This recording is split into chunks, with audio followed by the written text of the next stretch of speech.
नमस्कार। आज आमे पुरीर से बहुत जनाशुना रथयात्रा विषय टिके भल भाबरे कथा हेबा जोंठी लक्ष लक्ष लोक एकाठी हुअंती आ पूरा परिवेश जय जगन्नाथ ध्वनि रे कंपी उठे। ओडिशार संस्कृतिर एक बड़ परिचय तो ए यात्रा। आमे आज जहाँ भी कथा हेबा से सबु रथयात्रा आर्टिकल रु निया जाइछि। आमर चेष्टा रहिबो एई विराट परंपरार मुख्य दिग, एहार इतिहास आ नीति नियम गुड़िकु टिके सहजरे बुझिबा। आज्ञा एकदम रथयात्रा खाली गोटे यात्रा नुह, यह एक महामेलनर पर्व। पुरीर जगन्नाथ मंदिरर 12 मासरे 13 यात्रा भितरु एईटा तो सबुठु बड़। प्रति वर्ष आषाढ़ मास शुक्लपक्ष द्वितीया तिथिरु यह आरंभ हुए आउ एहाकू घोष यात्रा, गुंडीचा यात्रा एमती अनेक नारे भी लोके जानती। आसंता वर्ष माने 2025 रे एटा जून 27 रु आरंभ हुई जुलाई 5 जाए चलिबा। बुझिली। ताहले ए पूरा यात्रार कार्यक्रम केमिति हुए? एहार किछि माने निर्दिष्ट पर्याय अछि कि? हाँ, एमती देखिबाकू गले पूरा पर्वटी अष्टांग विधि रे चले। प्रथमे स्नान यात्रा हुए जोंथिरे ठाकुर माने स्नान करंती। तापरे आसे अनबसर। अनबसर सेटा कोन? हाँ, से समय रे विश्वास अछि जे बेसी स्नान परे ठाकुर टिके असुस्थ होई विश्राम नियंती।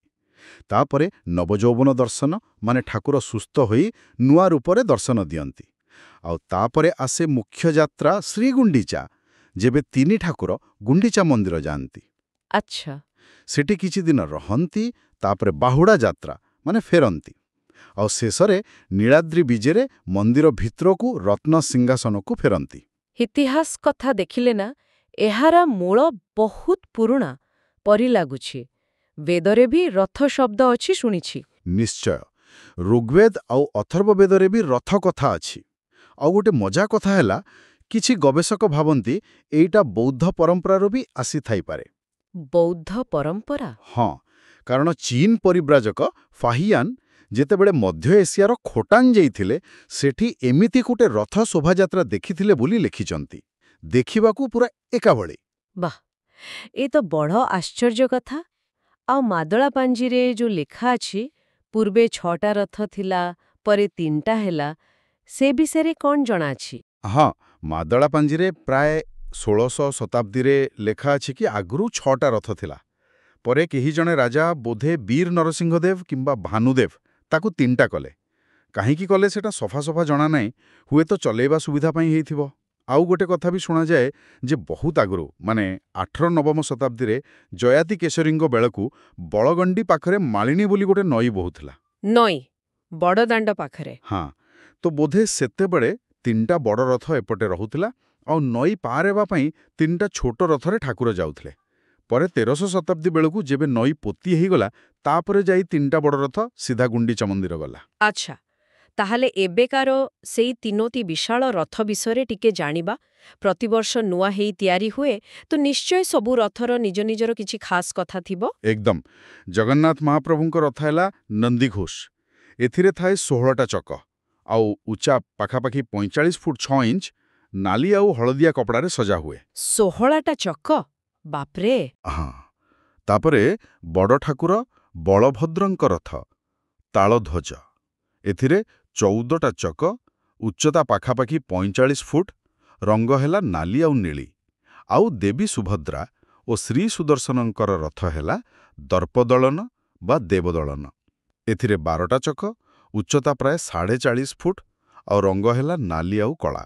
आउ ए रथ गुड़िक प्रतिवर्ष नुआ करी तयारी हुए, पूरा नुआ काठरे? हाँ, तो प्रतिवर्ष अक्षय तृतीया दिनठू नुआ काठरे काम आरंभ हुए।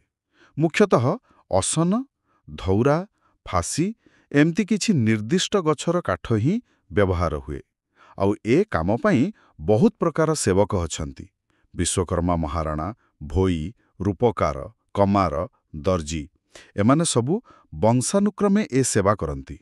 बा, एत्ते बड़ आयोजन भितरे यात्रा दिनर मुख्य काम गुड़िक कौन कौन? देखंतु, यात्रा दिन सकाळु आरंभ हुए पहंडी विजे। एथिरे दियमानंकु धाड़ी पहंडी रे झुलाई झुलाई रथ ऊपर कुनिया जाए। देखिबाकू बहुत बढ़िया लगे। हाँ, से दृश्य तो अद्भुत। तापरे हुए छेरा पहरा। एइटा भी बहुत गुरुत्वपूर्ण। पुरीर गजपति महाराज निजे ସୁନା ପହଁରାରେ 3 ରଥ ଆଗରେ ଓଳାନ୍ତି। ଆଚ୍ଛା। ଏହାର ଅର୍ଥ ହେଲା ଭଗବାନଙ୍କ ଆଗରେ ରାଜା ବି ଜଣେ ସାଧାରଣ ସେବକ। ବୁଝିଲି। ଏହାପରେ ତ ସେଇ ରଥ ଟଣା। ହଁ ହଁ, ଛେରା ପହଁରା ପରେ ପରେ ହିଁ ରଥ ଟଣା। ଲକ୍ଷ ଲକ୍ଷ ଭକ୍ତ ଏକାଠି ହେଇ ସେ ବିରାଟ ଦଉଡ଼ି ଧରି 3 ରଥକୁ ବଡ଼ଦାଣ୍ଡରେ ଟାଣି ଟାଣି ନିଅନ୍ତି ଗୁଣ୍ଡିଚା ମନ୍ଦିର ପାଖକୁ। ଠାକୁରମାନେ ସେଠି 7 ଦିନ ରହନ୍ତି। ମୋଟାମୋଟି ପୁରା ଯାତ୍ରା 9 ଦିନ ଧରି ଚାଲେ। ଆଉ ଫେରିବା ବେଳେ? ଫେରିବା ଯାତ୍ରାକୁ କହନ୍ତି ବାହୁଡ଼ା ଯାତ୍ରା। ବାହୁଡ଼ା ଦିନ ଠାକୁରମାନେ ଫେରି ଆସି ସିଂହଦ୍ୱାର ସାମ୍ନାର ରଥରେ ରହନ୍ତି। ସେହି ସମୟରେ ହୁଏ ସୁନାବେଶ, ମାନେ ଠାକୁରମାନେ ରଥ ଉପରେ ହିଁ ସୁନା ଅଳଙ୍କାରରେ ସଜେଇ ହୁଅନ୍ତି। ସେ ଦୃଶ୍ୟ ଦେଖିବାକୁ ଲକ୍ଷ ଲକ୍ଷ ଲୋକ ଜମା ହୁଅନ୍ତି। ସତରେ ଏକ ଅବିସ୍ମରଣୀୟ ଅନୁଭୂତି। ହଁ, ସୁନାବେଶ ତ ବହୁତ ପ୍ରସିଦ୍ଧ। ତାପରେ ଶେଷରେ ନୀଳାଦ୍ରି ବିଜେରେ ଠାକୁରମାନେ ମନ୍ଦିର ଭିତରକୁ ଫେରନ୍ତି। ଏମିତି ଯାତ୍ରା ସମ୍ପନ୍ନ ହୁଏ। ତାହେଲେ ମୋଟ ଉପରେ କହିଲେ, ରଥଯାତ୍ରା କେବଳ ମହାପ୍ରଭୁଙ୍କର ନିଜ ଜନ୍ମବେଦୀକୁ ଏକ ଯାତ୍ରା ନୁହେଁ, ଏହା ଏକ ଜୀବନ୍ତ ପରମ୍ପରା, ଯାହା ଭିତରେ ଇତିହାସ, ଲୋକବିଶ୍ୱାସ ଆଉ ଲକ୍ଷ ଲକ୍ଷ ଲୋକଙ୍କ ଭକ୍ତି ସବୁକିଛି ମିଶି ରହିଛି। ନିଶ୍ଚିତ ଭାବରେ ଏହା ଓଡ଼ିଶା ପାଇଁ ତ ଗର୍ବର ବିଷୟ, ଆଉ ସାରା ବିଶ୍ୱର ହିନ୍ଦୁ ସମାଜ ପାଇଁ ଏକ ଗଭୀର ସାଂସ୍କୃତିକ ଓ ଆଧ୍ୟାତ୍ମିକ ସଂଯୋଗର ପ୍ରତୀକ। ଆଚ୍ଛା, ଏତେ ସବୁ କଥା ହେଲା ପରେ ଗୋଟିଏ କଥା ମନରେ ଆସୁଛି। ଆମେ ଦେଖିଲେ ରଥଯାତ୍ରାର ମୂଳ ବିଷୟରେ କେତେ ଅଲଗା ଅଲଗା କଥା ଅଛି। ବେଦରୁ ଆସିଛି ନା ବୌଦ୍ଧ ଧର୍ମର ପ୍ରଭାବ ଅଛି, ପୁଣି ଇତିହାସରେ ପରିବର୍ତ୍ତନ ବି ହେଇଛି, ଯେମିତି 6ଟା ରଥରୁ 3ଟା ହେବା।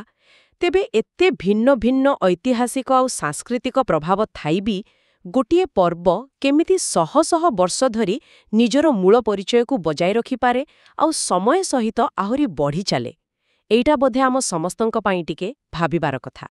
ଲାଇକ୍, ଶେୟାର ଆଉ ସବସ୍କ୍ରାଇବ୍ କରନ୍ତୁ ଆମ ଚ୍ୟାନେଲ ତାମ୍ରଲିପିକୁ।